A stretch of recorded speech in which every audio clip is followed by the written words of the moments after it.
Hey guys, aku Yemi Mahotapaya dan thank you so much udah gabung di Obrolan Malam bersama Revivo. Pastinya kita akan ngobrolin hal-hal yang membangun dan juga menguatkan. So, enjoy and God bless you.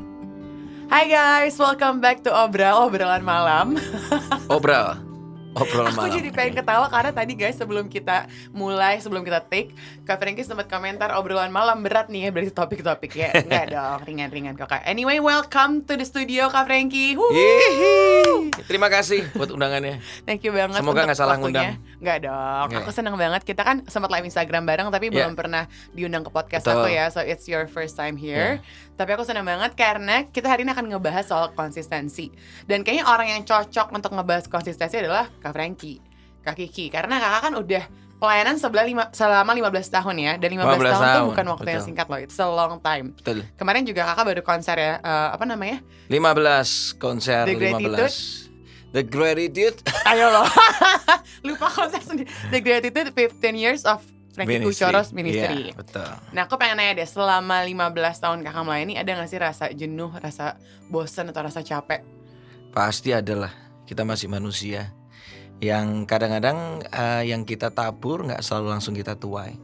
Jadi kan ada jarak tuh antara menabur dan menuai. Jadi sometimes ya jenuh, capek. Dan nggak cuma itu, orang datang dan pergi kan. Orang yang dulu mendukung kita belum tentu bisa stay selama-lamanya. Kadang-kadang stay just for a season. Nah, itu yang kadang-kadang bikin menjadi jenuh. Karena mikir yang dilakuin bener apa enggak sih gitu. Bener-bener. Nah sebelum aku lanjut ke pertanyaan tadi, aku mau mundur sedikit deh. Ya. Boleh ceritain dikit gak sih awal mulanya Kak Frankie masuk ke dalam pelayanan tuh gimana sih? Apakah dari kecil, dari SD ada panggilan dari Tuhan? Frankie, pimpinlah jemaatku dengan puji-pujian gitu. Atau gimana awalnya masuk ke dalam ministry praise and worship tuh gimana ceritanya? Kisah saya sebenarnya nggak jauh dari kisah Nabi Samuel. Iya, 3 kali dipanggil ya. Nggak gitu bercanda. Aku udah nyimak loh nih Kak, jadi ceritain dong. Mungkin pendengar kita mau tahu awal mulanya gimana kok. Oke. Aku tuh kalau di pelayanan pujian penyembahan tuh dari umur 2 SMP. Jadi aku belajar main drum, terus dipaksa untuk jadi singer di gereja. Nah, ini cerita awal yang menarik. Ada 2 cerita awal yang menarik. Pertama, umur 13 tahun itu aku itu hari ulang tahunku. Terus papi aku tuh ngomong kayak gini, kamu kan pengen pergi ke Jogja nih sekeluarga gitu. Tapi gini, tunggu dulu, karena siang ini kalau ada tamu datang artinya kita nggak jadi ke Jogja. Waktu kesel banget tuh. Aku nungguin siapa yang datang sih gitu. Jadi ada dua temennya bokap lah. Ditunggu jam 1 nggak datang. Aku udah ngomong, puji Tuhan nggak datang. Orang udah nggak datang Biar nih. ke Jogja. Tiba-tiba jam 2 datang orangnya. Dan aku kesel banget. Lihat mukanya sampai hari ini aja nggak pernah lupa. Masih terngiang. Dan singkat cerita nggak jadi ke Jogja. Malah papi suruh aku, sekarang kamu berangkat ke gereja. Ngapain? Nanti sore ikut pelayanan deh. Itu aku jadi singer pertama kali tuh di gereja. Kelas 2 SMP. Kelas 2 SMP. Jadi singer maksudnya di ibadah umum. Itu yang bikin kesel berikutnya karena sebelumnya kan lebih banyak mungkin pelayanannya itu jadi usher di ibadah youth gitu kan. Nah hari itu suruh jadi singer di ibadah umum. Habis itu suruh pakai kemeja, suruh pakai dasi. Harus rapi banget gitu. Harus rapi banget. Males itu sampai kejar-kejaran sama beberapa tante di gereja karena nggak mau pakai dasi. Segitunya. Dasinya tuh bunga-bunga dan gedenya minta ampun segede gaban gitu loh. Malu ya. Malu banget gitu. Udah pakai nggak matching gitu, kedodoran udah. Hari itu tuh kayak semuanya tuh nggak ada yang menyenangkan gitu. Udah akhirnya pelayanan di gereja lah. Tapi hari itu nggak tahu kenapa firman yang disampaikan oleh seorang hamba Tuhan itu berbicara banget sama aku. Itu nggak tahu kenapa Tuhan kayak bicara kuat, kasih hidupmu buat Tuhan. Ya udah, di hari dimana aku ulang tahun umur 13 itu aku ngomong sama Tuhan, Tuhan pakai aku Tuhan. Nangis gitu tanpa tahu kedepannya bakal seperti apa. Nah di tahun yang sama jadi zaman-zaman itu tuh youthnya kita itu salah satu pembimbingnya adalah Kak Jo, Jonathan Patiasina. Oh Kak Jo ya, Kak Jo. Aku pernah ke gereja juga di Garam. Dia kan ada di Tawangmangu. Tawangmangu sama kota Solo itu kan gak jauh. Aku kan aslinya dari kota Solo. Jadi dia setiap weekend itu dia datang ke Solo cuma untuk ngajar youth kita. Nah satu momen itu dia ngomong tentang nubuatan. Nah akhirnya satu-satu tuh anak youth itu dinubuatin sama dia.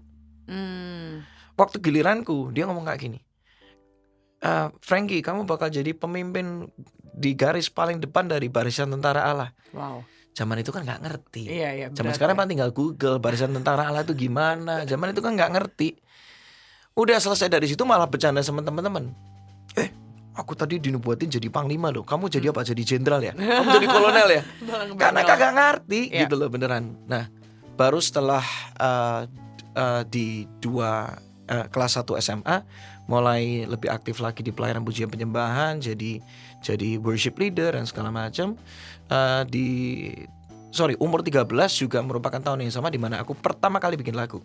Baru aku Gitu. mau nanya, lagu pertama yang kakak tulis masih ingat gak? Udah rada lupa. Saking lamanya. Saking Itu berapa puluh lamanya. tahun yang lalu kak? Umur 13 tahun. 13 tahun. Jangan ngomong umur dong. Ketahuan. Pokoknya a long time ago Long in time ago. Bethlehem.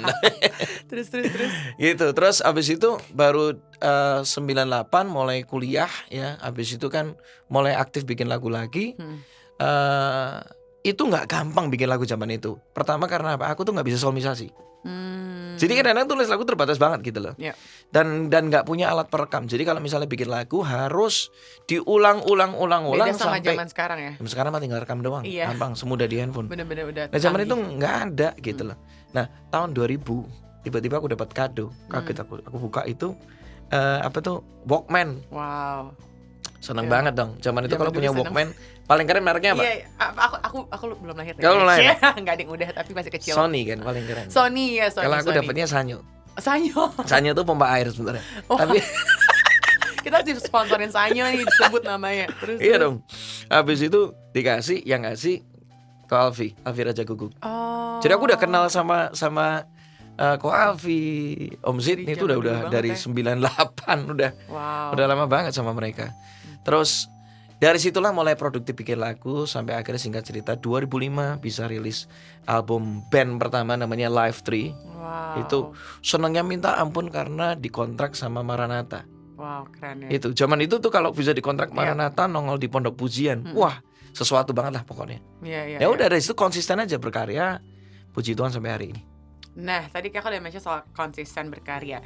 Nah, kalau kakak nulis lagu tuh biasanya gimana sih inspirasinya? Apakah kayak berdoa 5 hari 5 malam untuk mendapat kata-kata dari Tuhan? Karena banyak loh orang-orang yang penasaran Ko Franky tuh gimana sih proses songwritingnya? Karena lagu-lagu yang Ko Franky tulis tuh bener-bener nguatin banget gitu. Macam-macam sih, tapi kalau ngomongin paling sering ya, aku paling sering bikin lagu itu di dua kejadian lah atau dua musim atau jadi gini. Yang pertama itu biasa aku bikin lagu tuh kalau lagi denger khotbah malah. Oh, oke. Jadi aku lagi duduk sebagai jemaat gitu denger khotbah. Itu malah banyak inspirasi gitu. Jadi misalnya si pendetanya lagi ada quote-quote yang kuat atau firman yang tiba-tiba tuh mengena gitu. Aku jadi lagu. Jadi yang lain pada dengerin khotbah aku bikin lagu. Oh gitu. Di belakang sih sendiri. Dan itu istriku tahu banget itu. Aku kalau udah deketin handphone ke sini, itu aku lagi bikin lagu. Nah yang kedua itu kalau pas ada satu momen khusus gitu loh. Misalnya lagi ada dalam tekanan, atau mungkin lagi lihat sebuah kejadian yang kayak berbicara kuat. Di momen itulah aku bikin lagu. Gitu. Jadi biasanya gitu sih kalau bikin lagu. Di saat kita lagi dengar firman dan ada kayak rema yang benar-benar mengena di hati. Betul. Nah, ada nggak di antara semua lagu yang Ko Franky tulis yang benar-benar dari pengalaman pribadi? Dari mungkin masalah yang pernah dihadapi atau dari personal experience? Rata-rata mesti ada semua ada. Yang paling personal kayak experience yang paling sulit atau mungkin yang paling ini nih pengalaman pribadi ini yang paling berat yang sampai lagu ini pas ditulis tuh memorable banget prosesnya. Ya pasti pertama kemenangan terjadi di sini. Ya kan lagu itu bicara kuat ya. Itu 6 bulan pindah ke Jakarta, nggak lihat apa-apa gitu. Udah pengen pulang, istri udah ngajak pulang, tetapi pagi hari itu ingat satu firman Tuhan tuh Ibrani 4:15-16 kan. Yesus tuh pernah jadi manusia, dia bisa merasakan yang kita rasakan. Gitu. Ya udah akhirnya aku ngambil lirik statement dari Ibrani 4 ayat 16-nya. Dengan penuh keberanian menghampiri tahta kasih karunia Allah. Makanya kan liriknya kan ku menyembah dalam kudus hadiratmu, hampiri tahta kasih karuniamu Bapa. Itu Ibrani 4:16. Nah aku dari situ.